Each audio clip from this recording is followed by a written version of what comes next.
the Battle of the Elephants. It was during this period that a significant event, unparalleled in the history of Arabia, came to pass which portended something of vital importance likely to take place in the near future. It augured well for the Arabs in general and predicted a unique honor for the Kaaba never attained by any place of worship anywhere in the world. The incident afforded hope for expecting a great future for the Kaaba, a future on which depended the destiny of religions, or rather the entire humanity, since it was soon to unfold itself in the shape of an eternal message of righteousness and peace. An implicit belief of the Quraysh. The Quraysh had always held the belief that the house of God had a special place of honor in the eyes of the Lord, who was himself its protector and defender. The trust placed by the Quraysh in the inviolability of the Kaaba is amply borne out by the conversation between Abraha and Abdul Muttalib. It so happened that Abraha seized 200 camels belonging to Abdul Muttalib, who then called upon him and sought permission to see Abraha. Abraha treated Abdul Muttalib with the greatest respect and got off his throne and made him sit by his side. Asked to tell the purpose of his visit, Abdul Muttalib replied that he wanted the king to return his 200 camels which the king had taken. Abraha, taken by surprise, asked Abdul Muttalib, "Do you wish to talk about your 200 camels taken by me, but you say nothing about the house on which depends your religion and the religion of your forefathers, which I have come to destroy?" Abdul Muttalib boldly replied, "I am the owner of the camels, and the house has an owner who will himself defend it." Abraha said again, "How can it be saved from me?" "This is a matter between you and him," replied Abdul Muttalib.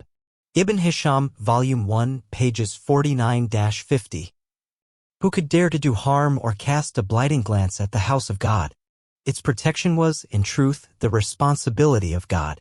The episode, briefly, was that Abraha al-Ashram, who was the viceroy of Negus, the king of Abyssinia in Yemen, built an imposing cathedral in Sana'a and gave it the name of Al-Qalays.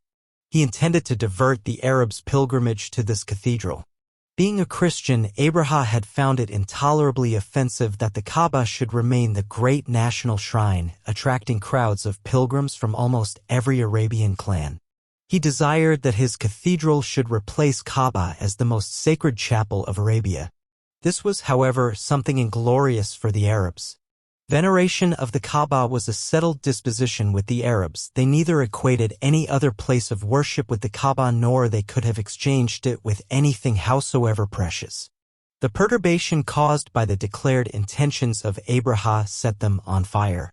Some Canaanite daredevils accepted the challenge, and one of them defiled the cathedral by defecating in it.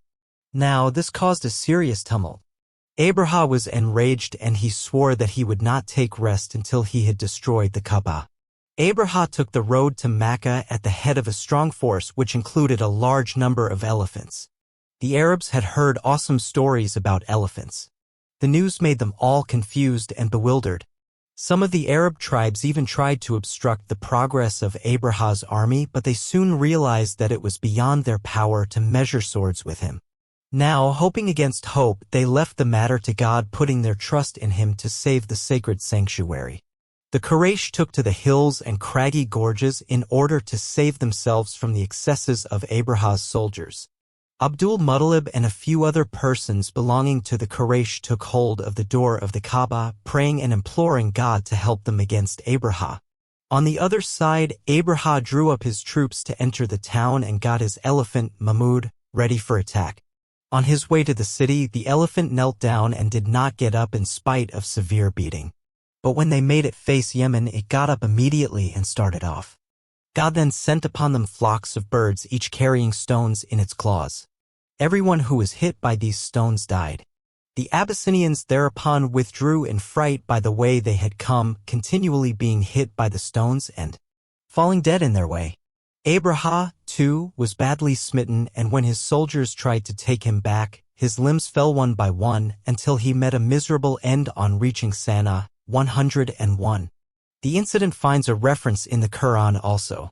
Hast you not seen how your Lord dealt with the owners of the elephant? Did he not bring their stratagem to naught and send against them swarms of flying creatures which pelted them with stones of baked clay and made them like green crops devoured by cattle? Quran 105:1-5 Repercussions of Abraham's failure.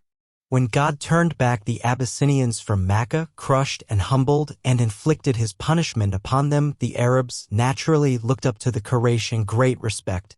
They said, "Verily, these are the people of God. God defeated their enemy, and they did not have even to fight the assailants."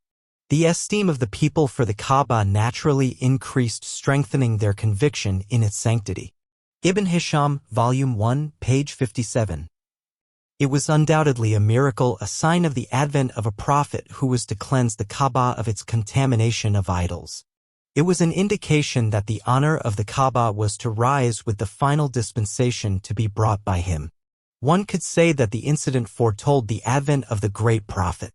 The Arabians attached too much importance, and rightly too, to this great event. They instituted a new calendar from the date of its occurrence. Accordingly, we find in their writings such references as that a certain event took place in the year of elephant, or that such and such persons were born in the year, or that a certain incident came to pass so many years after the year of elephant. This year of miracle was 570 AD.